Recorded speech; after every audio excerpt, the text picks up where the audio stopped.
Bonjour tout le monde, bienvenue à Maman Poule. Je m'appelle Sarah et aujourd'hui nous sommes à la foire Concours Expo à Niort.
Voilà, donc bonjour. Bonjour. Stéphane, aujourd'hui au salon Concours Expo à Niort.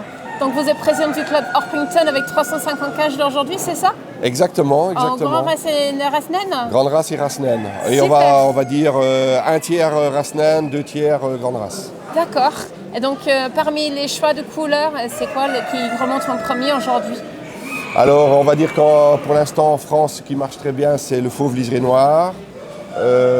Le fauve qui a quand même encore la cote, qui est quand même une des couleurs de base de l'Orpington. Hein. Ouais, comme tout le monde connaît. Ouais. Voilà, et le noir, ici par exemple à Niort, je pense que la plus belle série de couleurs, dans les couleurs, c'est le noir. D'accord. La noire grande race. D'accord. Et donc parmi tous les sujets, on va faire un tour tout à l'heure. Oui. Niveau des résultats pour le concours, qu'est-ce que ça donne? Donc on a ici au niveau des variétés, des différentes variétés, on va dire plus ou moins 14 grandes races, races naines. On a 5 ou 6 97. Et puis on a quasiment des champions dans chaque variété. Ah ben c'est super, c'est génial. Plus le grand prix d'exposition de la ville de Niort. Et donc la présentation des trophées, des récompenses, ça sera quand demain après-midi? Alors au niveau de Niort, ça se fera à mon avis demain après-midi. Oui. Et nous, au niveau du club, comme on loue chaque année un grand gîte où on est tous ensemble, on fait lors de la soirée qu'on fait ce soir. C'est l'inauguration quoi. Voilà. D'accord. Voilà. Et par rapport au club Orpington de la France, donc vous faites les concours uniquement en France ou vous allez à l'étranger également? Alors l'Orpington Club de France, il a une vocation européenne aussi, c'est-à-dire que nous chaque année, comme nous on s'entend bien avec les pays limitrophes à la France, nous avons des championnats européens quasiment chaque année.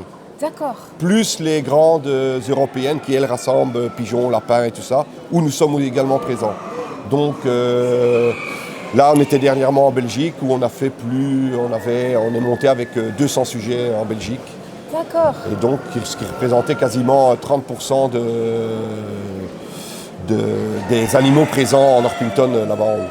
Et niveau de l'organisation, quand vous faites un concours à l'étranger, comment ça s'organise? Tout le monde, vous allez dans plusieurs véhicules, vous prenez les sujets des gens ou... Voilà, alors nous ce qu'on dit à chaque fois aux éleveurs, c'est que si eux ne peuvent pas monter, on s'occupe des bêtes, c'est-à-dire par groupage, on fait du groupage.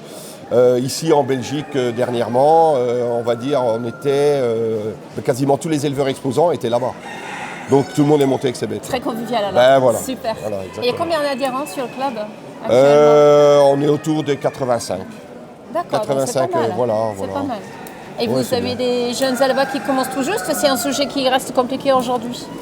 Alors c'est toujours très compliqué de trouver de nouveaux éleveurs et surtout des jeunes. Oui. Mais là on va dire depuis 2-3 ans, on a des jeunes qui commencent, c'est-à-dire 15 ans.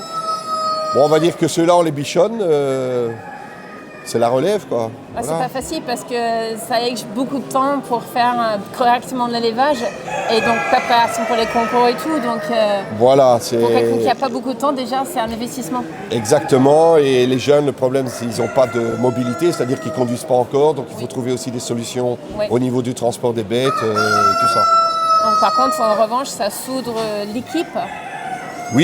Oui, mais c'est important d'avoir des nouveaux éleveurs parce que, bon, on va dire que l'aviculture est quand même, c'est compliqué avec tout ce qui était grippe aviaire, avant Covid et tout ça, où on a quand même perdu des éleveurs, il ne faut pas se leurrer. Oui. Et aussi, évidemment, le prix des aliments qui ont augmenté. Toute cette conjoncture a fait que, bon, nous, avant la conjoncture Covid, on était à plus d'une centaine d'éleveurs. Donc on a quand même perdu des éleveurs parce que tout ça en fait. 15% quoi. Oui. Et vous êtes d'accord avec moi au niveau de coût d'un élevage, quel que soit que c'est 6 poules ou une centaine de poules, on ne gagnera jamais sa vie avec, ça sera bien zéro Exactement. si on a la chance. Exactement. Moi c'est toujours la première chose que j'explique aux nouveaux éleveurs qui se lancent ou quoi aux caisses. Si vous faites de l'élevage avicole pour gagner de l'argent, il ne faut pas le faire en fait. Exactement. Il vaut mieux ne pas le faire. C'est mes expériences aussi. C'est perdu d'avance. C'est ça. Parce qu'en plus, vous allez faire votre sélection, non pas pour sélectionner, mais en fait pour la vente. Donc ça n'a aucun intérêt. Ouais. Aucun intérêt. Et dernière publication, après peut-être avancer, voir un deux sujets. Ils font quoi les éleveurs avec les animaux qui ne se vendent pas? Alors personne pour moi, j'ai déjà évoqué le sujet. Oui. J'avoue qu'on mange tous les coqs qu'on ne vend pas. Oui. Est-ce que la plupart des gens vous trouvent? Alors moi je vais vous dire personnellement, allez, on va dire je fais une centaine de poussins chaque année dans une seule variété. Oui. Bon, on va dire que je mets entre 30 et 40 coqs au congélateur chaque année. Hein. Ouais. Les poules, voilà. Les poules, c'est jamais un souci parce que les poules, elles partent toujours au final dans un jardin ou quelque part. Même avec un défaut, ça prend quand même. Exactement, mais les coqs, c'est l'éternel problème. Hein. Ouais, c'est ça. Les mâles. C'est ça. On peut avoir peut-être un deux sujets? Allez. Super. Stéphane souhaite nous montrer un coq qui est gagnant. Ce coq, il a eu 97, qui est très très rare. Voilà. C'est le champion toute catégorie grande race. C'est-à-dire qu'une fois que les juges ont sorti, on fait toutes les variétés. Suivant les variétés, on va se retrouver avec des 97 dans telle variété ou telle variété. Les juges, après, décident entre ces 97, lequel des 97 est vraiment le meilleur de tous. Et là, c'était lui. Donc on est gâtés aujourd'hui de voir déjà un 97, c'est extrêmement rare. Voilà. Et donc peut-être il est intéressant de voir qu'est-ce qu'on juge au niveau des défauts, les points forts. Alors déjà évidemment l'Orpington c'est une volaille de type. Donc la première chose que le juge va juger c'est le type. Oui. C'est-à-dire que ce qui se passe une fois qu'il commence sa série, il passe devant les cages et il choisit. D'accord. C'est-à-dire qu'il regarde, fait 2-3 fois le tour, et puis il sort les cartons. Et pour ceux déjà qui sortent du lot, alors il met les cartons là. Donc ça veut dire qu'en principe, votre bête déjà, elle est bien partie. Et on ne peut pas préjuger, parce qu'ici on connaît l'éleveur, j'imagine aussi. Donc il n'y a pas de préjugés. Ah, le juge, il sait pas quel éleveur qui expose quoi. Hein. Ouais. Voilà. Après, une fois qu'il a fait son tour, qu'il a sorti, là, il commence à sortir les animaux de cage. D'accord. Et là, il regarde les ailes, le sous-plumage, la tête, les attributs, crête, barbillon, couleur des yeux, couleur des pattes, numéro de bague. C'est là qu'il identifie le numéro de bague, que ça soit bien... Et si c'est bien positionné au-dessus de l'ergot aussi. Voilà, exactement. Et donc voilà. Et donc j'imagine qu'il juge également de la santé du sujet. Oui, ça d'ailleurs, ça il le voit déjà au moment où il fait son premier tour. Parce qu'un animal qui va pas bien, tout de suite ça se voit. Ouais. Il est Ils là. sont bien séparés, voilà, ils sont dans une autre voilà. salle, Oui, oui. j'imagine. Ouais. Ah oui, il y a une infirmerie là-bas à l'arrière. Ouais. Gros Donc pépère. déjà, en poids, voilà. Alors, évidemment, le noir, c'est les reflets verts. Ouais, Vous voyez. c'est magnifique ça. Alors, qu'est-ce qu'il regarde le juge? Les ailes. Ouais, Il ne faut pas qu'il y ait d'ailes fendues. ouais, exactement, que ça soit au bout Voilà, du qu'il y ait dixième, un grand trou ici. Ouais, Là, alors, ce qui est important dans l'Orpington, c'est la largeur des plumes. ah d'accord, Plus les plumes sont larges, mieux c'est. d'accord. Vous voyez. Ouais, Et après, au niveau de la tête, les attributs. Double crétillon, pas de double crétillon, puisque c'est éliminatoire, Oui. couleur des yeux. oui. Voilà, en gros. Voilà. Et bien exprimé, donc quand vous tenez en poule, quand j'ai mangé dans un article, toujours les faces. Dans ce sens, pour que s'il y a des saletés qui tombent, c'est plus facile déjà de manipuler pour Oui. le sujet comme ça aussi, sur la poitrine, sur le bras. Voilà. Il y a beaucoup de monde qui les prend mal, et ça me fait mal au cas de les prendre par les ailes par exemple. Par Ah les ouais, jambes, non, par ça, les il faut cuisses. pas, il faut pas. Surtout il faut avec pas. un Orpington qui Ben oui, trop- c'est très trop lourd, c'est très lourd. Ouais. Très très lourd. Et le reste, on dirait quoi 4 kilos, je sais pas.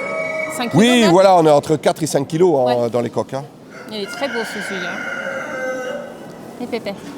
Voilà, il regarde également, c'est les bouffants, parce que les bouffants ici, il ne faut pas qu'ils soient trop bouffants. Ouais. Il faut qu'on voit quand même les pattes. Pas de plumes aux pattes. Ah ben évidemment. Ouais. Oui, oui. Parce que des fois, il y a des gens qui trichent, qui arrachent les plumes, mais ça se voit entre les écailles. Oui, c'est ça, exactement, exactement. Et puis il y a l'identification. Ouais, que la bague Au-dessus de est- l'ergot. Ouais, voilà. Hyper important. Voilà. Pardon. Voilà, argenté liseré noir, bon, qui est une couleur C'est qui est en cours de encore en travail, cours de hein. travail, mais on Ouais. commence à avoir des beaux sujets comme ici. Ça Ouais, c'est sans pas trop tache. mal. Ouais. Voilà, ou celle-là, ça commence à être pas mal ça. Et évidemment la couleur qui plaît beaucoup c'est fauve liseré noir. Hein. Ah ben oui. Voilà. Mais à l'époque, la couleur liserée, ça vient d'où? Ça vient de la Wyandotte? Alors les fauves liserés noirs, il y en a qui ont été faites à partir de Viandotte. Après, ils ont Mais pas réintégré tous, la race. ouais, pas tous. Le départ en fait ils n'ont pas utilisé de Viandotte, ils avaient utilisé la Barnevelder. Ah oui, parce que ça, c'est une double liserée. Double liseré, Ouais. ils avaient utilisé la fauve. Et d'ailleurs c'est pour ça qu'elle s'appelait fauve liseré noir. Ah oui, pas doré. Parce qu'il y qu'à avait la du base- fauve. Ouais. Et il y a eu de la dorking aussi dedans. Enfin, la base de départ de la fauve liseré noire de Northington, c'est c'est des fameuses combinaisons de variétés en fait, La crête. qui vient sur- d'Allemagne. Barnwalder, la crête, c'est comment? C'est un simple crête aussi? Je me pense, souviens plus. ouais. Mais la crête, c'est pas un souci. Hein. Non, mais ça se corrige Le facilement souci, sur voilà. une ou deux générations. Le plus dur, c'est d'avoir le type. Hein. Oui. C'est toujours Bah oui. ça, l'éternel problème, c'est le type. Et c'est ça que je voulais voir aussi au niveau de type, la gabarit en France, en Belgique, j'imagine que c'est assez similaire, mais ça change beaucoup entre les différents pays, hein. Les standards, je veux dire. Entre les pays, non, Non, parce que c'est puisque similaire. oui, c'est très similaire, puisque nous, quand on participe en championnat d'Europe, je veux dire, on a gagné. Alors qu'il y a des Allemands, des Danois, des Hollandais, des Belges, des Italiens, des Roumains, des Luxembourgeois. Donc, on va dire que nous, il y a quand même une cohérence qui s'est faite au niveau des standards. Alors, je sais que pour d'autres races, c'est un peu plus compliqué, comme par exemple la Viandotte, Oui, parce qui qu'on se a pose les sur les types pattes. allemands, Oui. des types D'où va ma originels. question, ouais. Donc voilà, nous au niveau de l'orpi, on va dire que ça va. On n'est peut-être pas toujours complètement d'accord sur certaines choses, mais on va dire à 95%, on est d'accord sur, sur ce qu'on cherche, D'accord. ce qui est important. Ouais, ok. Et ce qui permet aussi d'avoir cette cohésion européenne. Il y a ça aussi. Bon, je vous remercie beaucoup de votre temps. C'est gentil. Voilà, au plaisir. Et puis, bonne exposition. Merci.